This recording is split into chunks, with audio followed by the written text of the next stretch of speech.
Hi guys, welcome back to the channel. Michael here. I'm going to do a quick video here of what I believe to be the best and most fun cars to drive for next to nothing in the UK. That's including insurance, that's including running costs. Obviously they don't want to have too high mileage because you're going to be spending loads on repairs.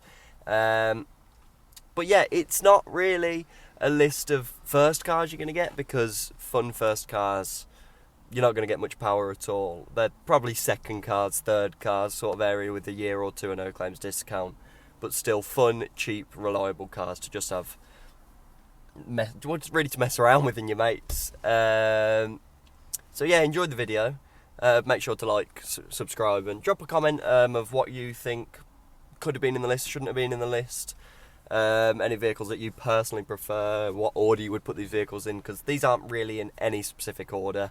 They are just on the list for fun. So please enjoy the video. Cheers. Coming in at the number one spot, we are going to have the Skoda Fabia VRS. Now, I personally love this car. I think it looks mint.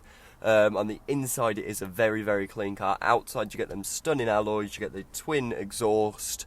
You've got the black roof to a different coloured body. Fantastic. Steering wheel, I think, looks stunning. You can get the newer one and the older one, both very nice. You can even get it with a flappy paddle gearbox, which I think is fantastic for such a cheap car. Insurance on this, next to nothing from such a it's a 1.4 litre. You're not going to have to pay over the odds for such a small engine. And I know a lot of people prefer the older gen with the 1.9 litre. And I know it didn't sell too great, but that does mean it is a lot cheaper. You can get it online for next to nothing. You look on Auto Trader, you even look on eBay. Parts for the car also nothing. So on the list, I've rated it number one, and it's not saying it's better than the others on the list. Just personally, out of everything on the list, yes, this is the car that I would buy.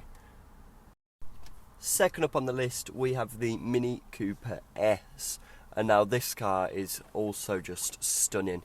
You've got the alloys, you've got the twin exit exhaust, you've got the leather interior, you can get the John Cooper Works sort of trim level, you can get your sunroof. I love the interior of the vehicle. The engine is magnificent, sounds amazing, especially with an aftermarket exhaust. You're looking at about 7 seconds at 0 to 60, 190 brake horsepower, over 140 miles per hour top speed.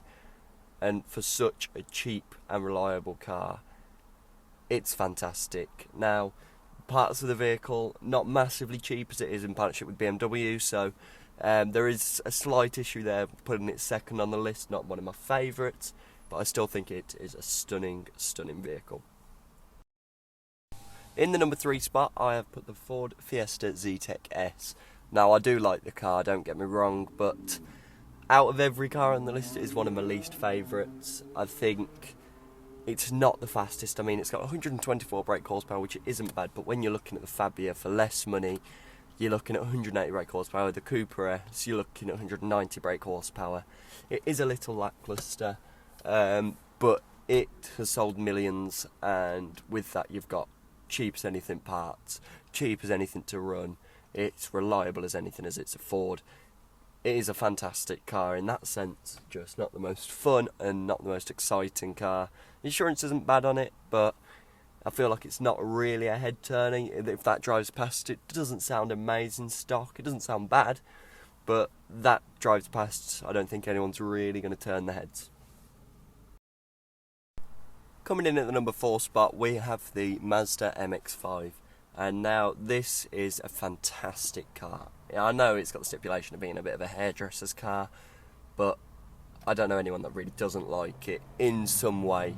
It's got a nippy 1.6 or 1.8 litre, only 110 brake horsepower in it, or to 140, but it weighs nothing. It can fly, rear wheel drive, which is the only one on the list, which gives it a huge, huge boost.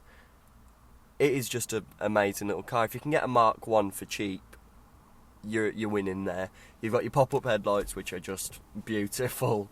The Mark 2 is still a great, the Mark 3 is still a great car. Every generation of the car is great. Cheap insurance, as it's a naturally aspirated engine. If you want to increase power, supercharge it, you've got that. Remaps on the vehicle, not great, but insurance, fantastic. Parts, next to nothing. And one of my favourite cars of all time, to be honest with you. In at the number 5 spot, we have the Civic TypeR. Love the car, it is absolutely mint. It does have, once again, a stipulation behind it of a little of a boy racer car, but I mean, the people are buying it. What else do you plan to do with a Civic TypeR? It's not the most reliable car. The seats in the vehicle are fantastic. The interior is a stunning red and black mix. Twin exit exhaust. You've got the VTEC engine. Kicks down power. It's actually really economical when you're not in VTEC, which is over about 4,000 revs. So when you're before that, it's fantastically economical. So I couldn't recommend this car more. But then again, its insurance is the downfall of this vehicle. You're looking at a second car for this, to be honest with you. So be careful with this one, really. If you do plan to get this one, you're going to be spending quite a bit of money on it. For number 6, I've decided to put in the Vauxhall Corsa VXR. Now, this car, once again, I really like. It does have the stipulation behind it of being a bit of a Nancy car, but that doesn't make it any less of a great car. You're going to look at 180 plus brake horsepower, going up to 202 with the Nürburgring edition if you wanted to spend a little bit more, which I would recommend, with the bucket seats and the beautiful interior, the Nürburgring trim, the dual exit exhausts at the back.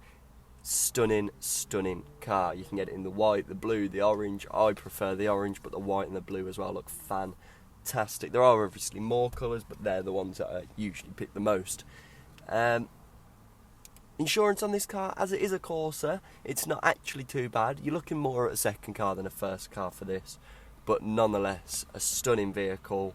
One of my favourites of all time, to be honest with you, especially in the hatch category, the hot hatch category. Stunning vehicle.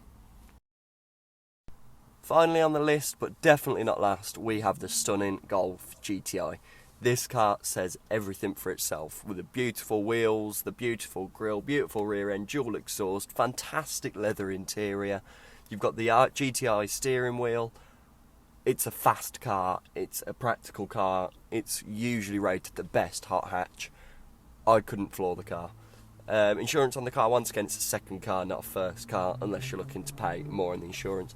Reliable car, parts cost next to nothing. I couldn't recommend this car more to anyone. A fantastically fun car to drive to. And that is the end of the video, so thank you so much for watching. I hope you enjoyed. Don't forget to like, comment anything that you would have put on the list, anything you've taken off the list. I mean, this was focusing only on hatchbacks. We can chuck so many more cars in, which may be a later list. If you think we should, make sure to once again drop a comment, and please don't forget to subscribe and support the channel. I really appreciate it. Thank you so much. Bye.